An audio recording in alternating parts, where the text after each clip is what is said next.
January 31st, 2026. The sun sets over King Abdullah Financial District, where weeks ago there was only construction dust and steel beams. The stadium has risen from nothing, a purpose-built arena, assembled with the urgency that only unlimited budgets can command. Tonight, it will host something that has never happened before. The Royal Rumble is leaving North America. For 38 years, this event has been an American institution, from the ice of Hamilton, Ontario in 1988 to the heat of San Antonio in 2017.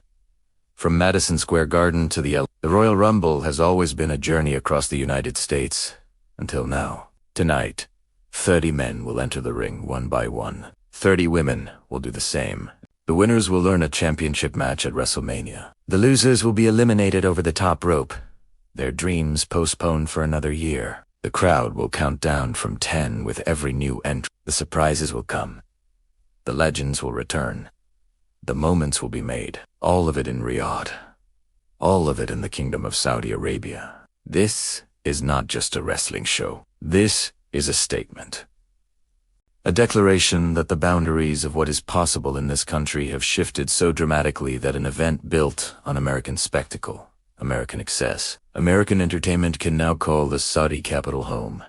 But statements have contexts, and the context of WWE in Saudi Arabia is a story of money, and the morality of transformation and transaction, of a sports entertainment empire in a kingdom both seeking something the other can provide. This is the story of how professional wrestling became a tool of national how a company built on scripted combat navigated real-world controversies, how women who were once forbidden from appearing on Saudi soil now headline shows in Riyadh, and how the line between entertainment and politics blurs when the stakes are measured in billions. The countdown begins. 10, 9, 8. The crowd roars in Arabic and English alike. The Royal Rumble has come to Riyadh, and nothing about this moment is simple. March 2018. The announcement comes, wrapped in the language of partnership. WWE and the Saudi General Sports Authority have signed a 10-year agreement. The deal, reportedly worth between $40 and $50 million per event, will bring multiple premium live events to the kingdom annually. It is described as a strategic multi-platform partnership in support of Saudi Vision 2030. The wrestling world is stunned. Saudi Arabia has never been a wrestling market in any meaningful sense. The country has no tradition of professional wrestling, no homegrown promotions, no generational fan base passing down memories of matches from parent to child. What Saudi Arabia has is money. And what WWE has is exactly what Vision 2030 needs. Global spectacle, international attention. The ability to transform a nation's image through the soft power of entertainment. The first event is announced for April 27th, 2018. They call it the Greatest Royal Rumble. The name is deliberately superlative. This will not be an ordinary show. This will be the biggest Royal Rumble match in history. 50 competitors, instead of the traditional 30. 7 championship matches on the card. Legends returning. Current stars showcased. A spectacle designed to announce Saudi Arabia's arrival as an entertainment destination. King Abdullah Sports City in Jeddah will host capacity 62,000 seats. The kingdom is ready to show the world what it can do. But there is a problem. A problem that will define WWE's relationship with Saudi Arabia for years to come. A problem that exposes the tension at the heart of this partnership. A problem named with a simple word that carries enormous weight. Women. The initial announcement makes no mention of female competitors. In 2018, WWE is in the midst of what it calls the Women S, a marketing campaign and genuine shift toward treating female wrestlers as equals to their male counterparts. Women headline pay-per-view. Women main event, Raw, and women are no longer called divas but superstars. The same term applied to men. None of them will appear at the Greatest Royal Rumble. Saudi Arabia's restrictions on women in public life, though beginning to loosen under Mohammed bin Salman's reforms, still prohibit female athletes from performing before mixed-gender audiences. The WWE women's roster, including champions, fan favorites, and rising stars, will stay home while their male colleagues fly to Jeddah. The company's explanation is careful. We're committed to the positive advancement of women's opportunities in Saudi Arabia. WWE states, We work with local partners to create events that respect local customs, while showcasing our talent.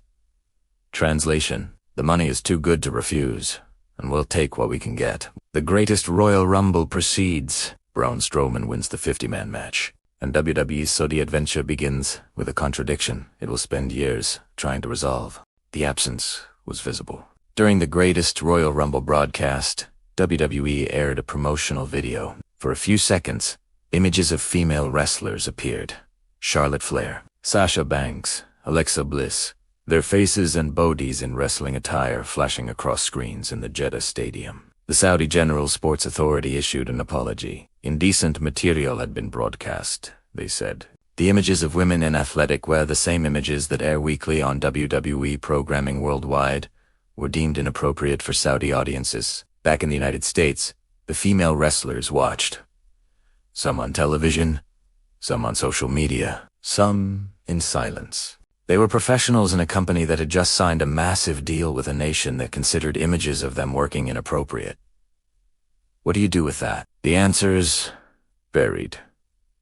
Some wrestlers focused on what they could control, their matches on Raw, SmackDown, the events they could participate in. Others spoke privately about their frustration. A few made their displeasure known publicly, though carefully, aware that criticizing a corporate partnership could have career consequences. WWE's position was awkward. The company had spent years building the Women's Evolution brand. Stephanie McMahon, the chief brand officer, had positioned herself as a champion of female empowerment in wrestling. The hashtag #GiveDivas AC Hands had evolved into genuine change. Better matches. More time main event slots. Now that same company was running events where women weren't allowed. The contradiction didn't go unnoticed. Critics accused WWE of hypocrisy. How could a company celebrate womenist wrestling while accepting millions from a country that would unlet women wrestle? How could executives speak of empowerment while cashing checks that required excluding half their roster? WWE's defense was pragmatic. Change doesn't happen overnight, the argument went. By engaging with Saudi Arabia, WWE could be part of the country's transformation. The very fact that women's images had appeared, even accidentally, showed movement. Progress takes time. Presence creates pressure.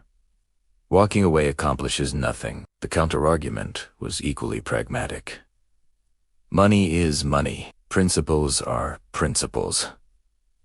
You can't have both when they conflict. The debate would continue for years. But in the meantime, WWE kept running shows in Saudi Arabia, and the women kept waiting for their chance to perform there. That chance would come eventually, but not before a murder changed everything. October 2nd, 2018. Jamal Khashoggi enters the Saudi consulate in Istanbul. He never leaves. The Washington Post columnist and Saudi dissident is killed inside the building by a team of Saudi operatives. His body is dismembered. The murder, when it becomes public, shocks the world and transforms international perceptions of Saudi Arabia and its crown prince, Mohammed bin Salman. WWE has an event scheduled in Saudi Arabia for November 2nd. Crown Jewel, they're calling it. Another premium live event. Another massive payday. Another showcase of the WWE-Saudi partnership. The pressure to cancel is immediate and intense. Senators call on WWE to withdraw. Sponsors express concern. Media coverage frames the upcoming event as a moral test. Will WWE prioritize profits over principles? The wrestlers themselves are divided. Some refuse to go. John Cena, the company's biggest star of the previous decade, pulls out. Daniel Bryan, a fan favorite, declines to participate. Their absences are notable. Their reasons unstated but widely understood. Others make the trip. The arguments for going are familiar. Contractual obligations, career considerations, the belief that individual wrestlers should unbear the burden of geopolitical decisions made far above their pay grade. WWE proceeds with Crown Jewel. The show takes place in Riyadh, moved from the original location. The event happens. Matches are wrestled. Championships.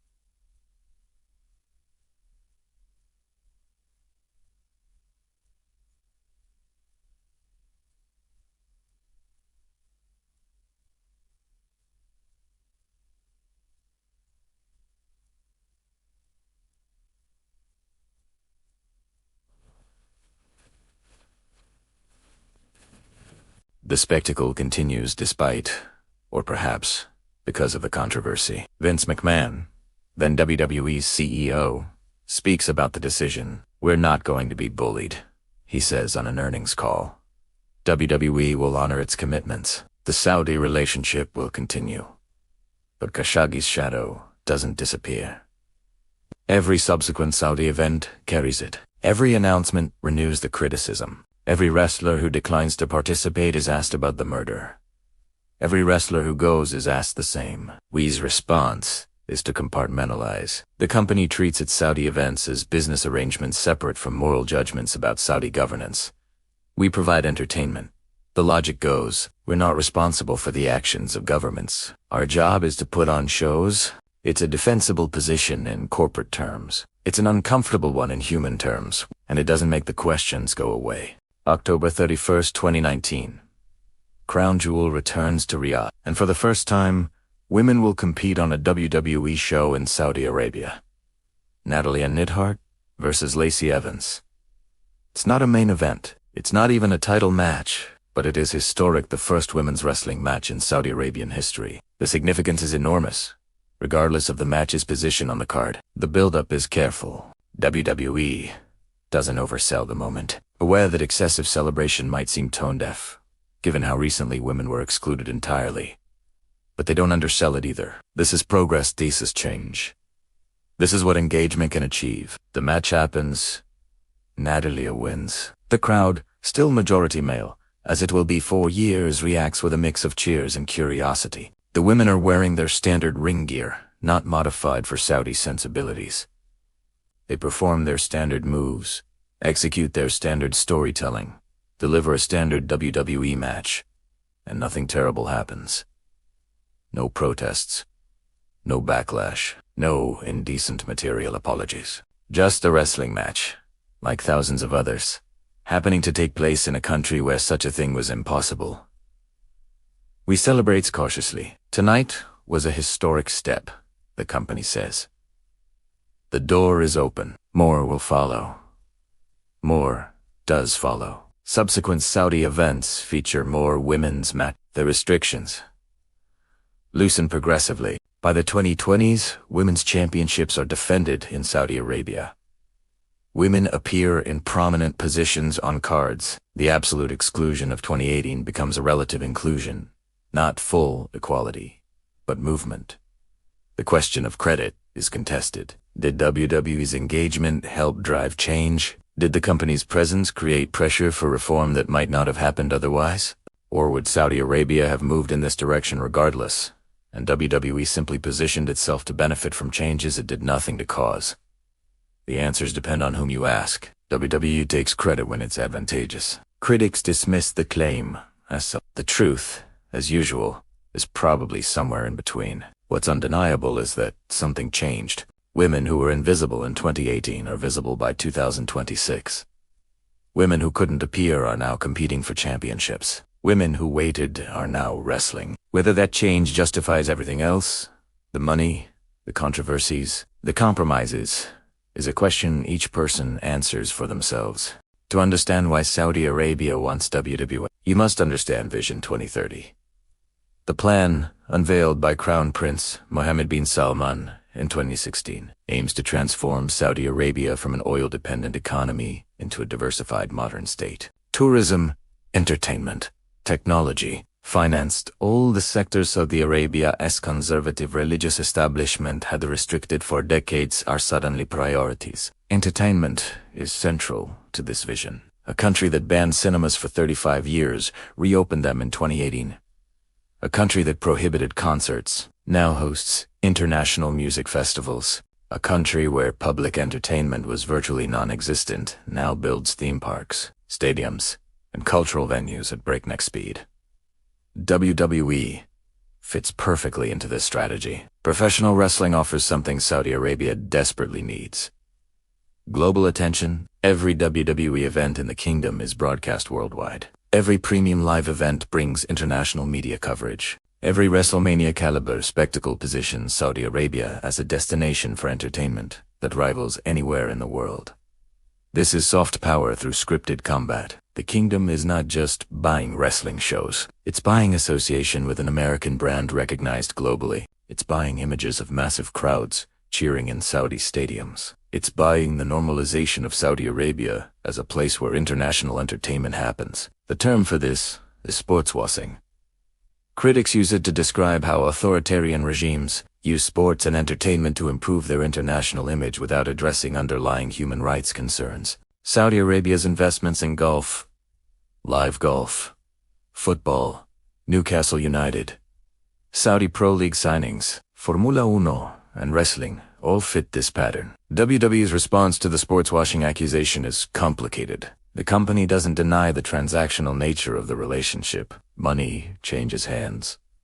Entertainment is provided. Both parties benefit. But WWE argues that entertainment can be a vehicle for change by bringing global spectacle to Saudi Arabia, by showing Saudi audiences, especially young Saudis, what international entertainment looks like, by creating pressure for social reforms that make such events possible. Wrestling becomes part of transformation, not just a tool for image management. Critics find this. Defenders find it pragmatic. The debate continues while the money flows, and Vision 2030 marches on, with WWE as one of its most visible international partners. The stadium rises from nothing. In King Abdullah Financial District, construction crews work around the clock. The venue being built for Royal Rumble 2026 is not a permanent structure, or not entirely. It's a purpose-built arena designed specifically for this event, assembled with the speed that characterizes so much Saudi construction. Reports emerge that the building is behind schedule. Wrestling Observer newsletter notes that construction is far from complete even as the event approaches. Images circulate online showing steel frameworks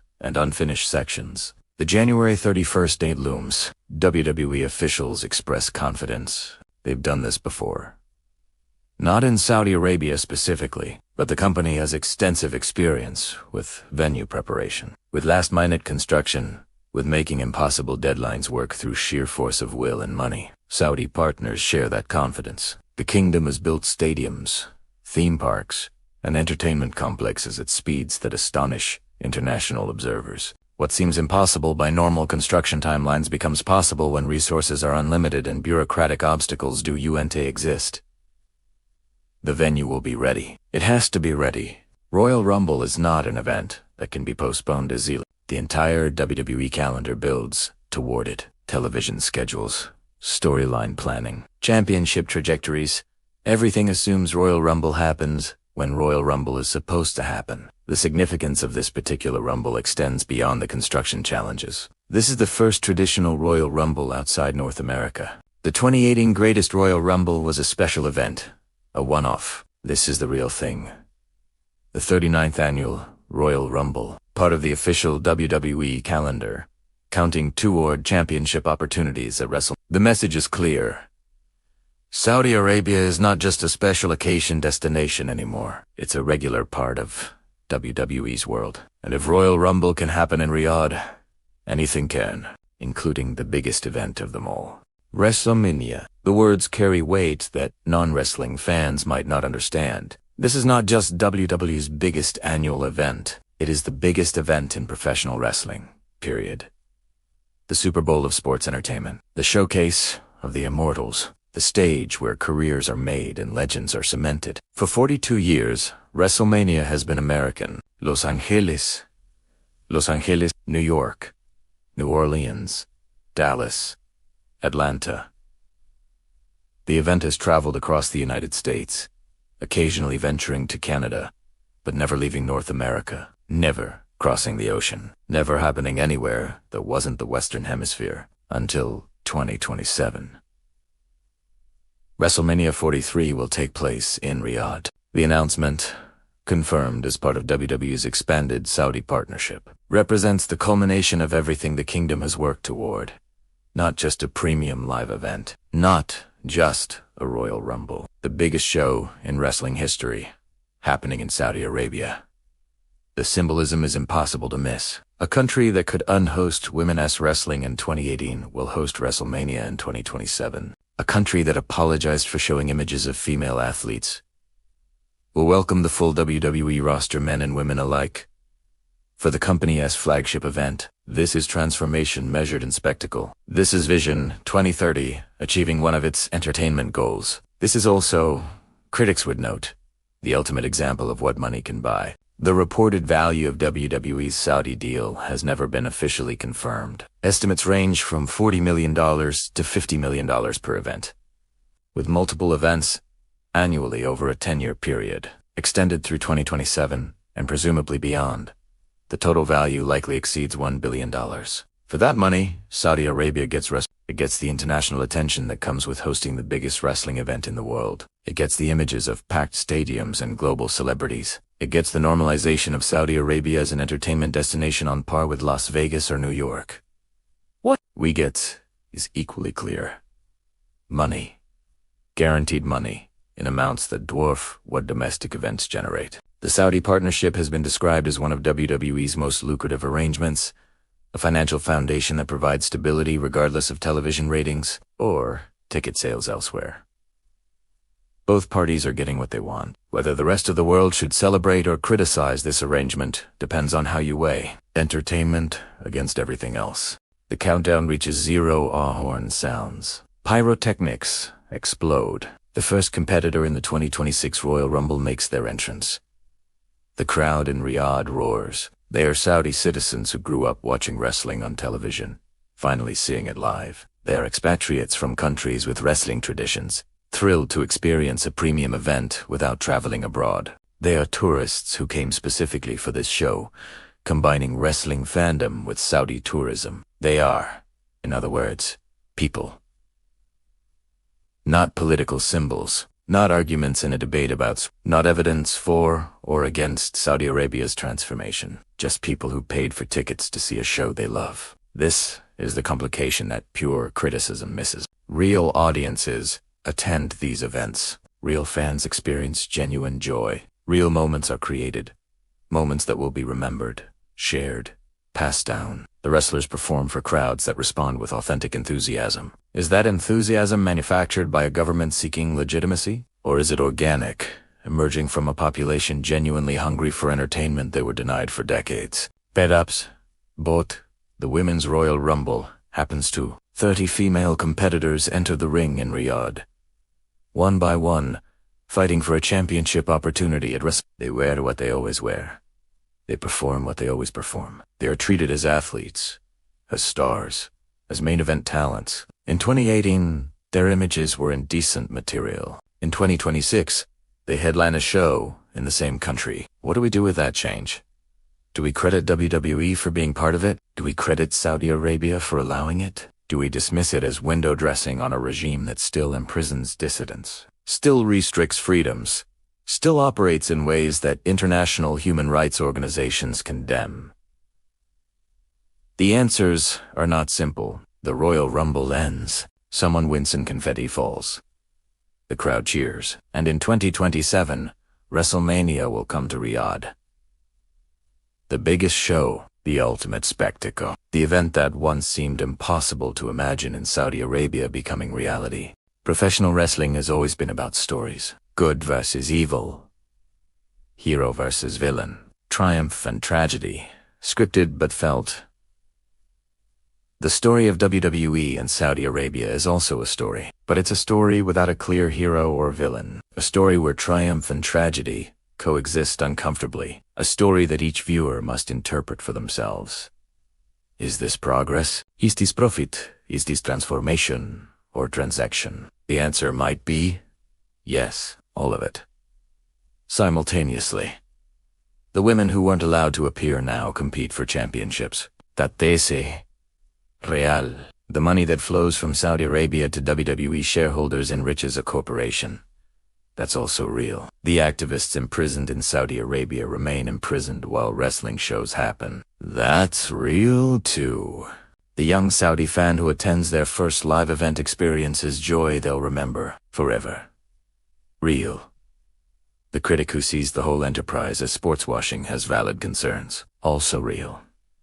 We live in a world where these things coexist, where entertainment and politics cannot be separated, no matter how much either side pretends otherwise, where money buys attention, attention shapes perception, and perception becomes a kind of reality. We came to Saudi Arabia for business reasons. Saudi Arabia welcomed WWE for strategic reasons. What happens next, whether this partnership represents genuine change or elaborate distraction, depends on choices not yet made, events not yet occurred, futures not yet determined. The Royal Rumble has come to Riyadh. WrestleMania follows, and the questions echo long after the pyrotechnics fade.